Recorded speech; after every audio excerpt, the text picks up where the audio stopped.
Hello అండి, welcome back to my channel Kavitha tasty food. అందరూ ఎలా ఉన్నారు? బాగున్నారా? మేమైతే చాలా బాగున్నాం. ముందుగా అందరికీ హ్యాపీ మదర్స్ డే. అందరి మదర్లకు అందరికీ హ్యాపీ మదర్స్ డే. నా వీడియో చూసే మదర్లందరికీ హ్యాపీ మదర్స్ డే. అమ్మలకు అలాగే హ్యాపీ సండే. అయితే ఈరోజు సండే స్పెషల్ అయితే మా ఇంట్లో మటన్ గోంగూర కర్రీ. ఆల్రెడీ మటన్ అయితే వేరే గిన్నెలో ఉడకబెట్టుకుంటున్నాను, కొంచెం సాల్ట్ కొంచెం పసుపు వేసి. అయితే నేనైతే కుక్కర్లోనే వండుతున్నాను ఈరోజు. కుక్కర్లో అయితే ఈజీగా అయిపోతుందండి. విజిల్స్ పెట్టుకోవాలి కదా, మన మటన్ కూడా ఉడకాలి. అది ఎంత లేద్దైనా కానీ కనీసం 3-4 విజిల్స్ వస్తే కానీ మటన్ ఉడికిద్ది. కుక్కర్ పెట్టేసుకొని మనం తగినంత ఆయిల్ వేసుకోవాలి. ఆయిల్ వేడైన తర్వాత ఆనియన్స్ పచ్చిమిరపకాయలు ఆయిల్లో గోల్డెన్ కలర్ వచ్చేంత వరకు వేయించుకోవాలి. అది వేగుతున్నప్పుడు అల్లం వెల్లుల్లి పేస్ట్ కూడా ఫ్రెష్ వేసుకొని పచ్చివాసన పోయేంత వరకు వేయించుకోవాలండి. మొత్తం ఈవెన్గా వేగే వరకు మనం అక్కడే ఉంచుకోవాలి, లేదంటే అల్లం వెల్లుల్లి పేస్ట్ వేసిన తర్వాత మాడిపోద్ది. తర్వాత ఒక స్పూన్ పసుపు వేసుకోవాలి, అలాగే కొంచెం కరివేపాకు వేసుకొని మొత్తం కలిపెట్టుకోవాలి. చాలా బాగుందండి, టేస్ట్ అయితే అదిరిపోయింది. తినే వీడియో నెక్స్ట్ వీడియోలో పెడతాను. అయితే ఈ వీడియోలో అయితే మనకి లెంత్ సరిపోలేదు.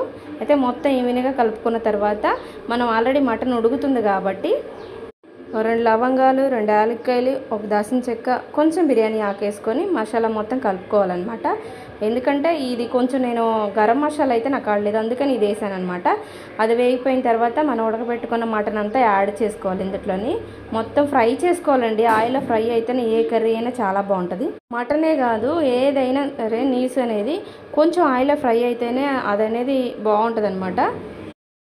మటన్ ఫ్రై అవుతుంటే ఆయిల్లో ఒక 2 స్పూన్లు కారం యాడ్ చేసుకొని ఒక 2 మినిట్స్ అది కూడా ఫ్రై చేసుకోవాలి. ఉప్పు కారం మొత్తం మసాలాలు మొత్తం పడతాయి అన్నమాట మటన్కి. ఆ తర్వాత ఒక 2 టమాటాలు, మనం గోంగూర వేస్తున్నాం కాబట్టి 2 టమాటాలు ప్యూరీ పెట్టుకొని అది కూడా యాడ్ చేసుకొని మొత్తం కలుపుకోవాలి, మిక్సీ పట్టేసుకొని. అలాగే మనం ఎలాగే మిక్సీ పట్టుకున్నా ఉంది కదా, దాంట్లో కాస్త నీళ్ళు పోసుకొని ఒక గ్లాస్ నీళ్ళు పోసుకొని అది కూడా వాటర్ మటన్లో పోసేసుకొని ఒక 3-4 విజిల్స్ పెట్టుకోవాలండి. ఎంత లేత మటన్ అయినా ఉడకాలి, ఉడికితేనే చాలా బాగుంటుంది, డైజెషన్ అవుతుంది అనమాట. గరం మసాలా కూడా మనం యాడ్ చేసుకోవాలి. కొంచెం గరం మసాలా, కొంచెం ధనియాల పొడి, కొంచెం మటన్ మసాలా వేసి లాస్ట్ ఫైనల్గా ఒక 5-10 మినిట్స్ కొంచెం మీడియం ఫ్లేమ్లో పెట్టుకొని మగ్గించుకుంటే సూపర్గా అదిరిపోద్దండి. టేస్ట్ అయితే వేరే లెవెల్.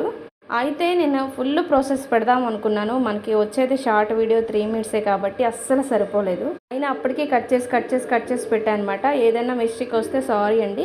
ఫుల్ ప్రాసెస్ కావాలంటే కామెంట్ చేయండి, ఖచ్చితంగా పెడతాను. నిజంగా ఈ గోంగూర మటను, గోంగూర చికెను, గోంగూర ఇంకా ఈ గోంగూర ఎందుట్లో వేసినా ఆ కాంబినేషన్ అనేది అదిరిపోద్ది కదండి. నిజంగా చాలా అంటే చాలా బాగుంది. ప్లీజ్ కొత్త వాళ్ళు ఎవరైనా చూస్తే సబ్స్క్రైబ్ చేసుకుని లైక్ చేయండి. Bye friends.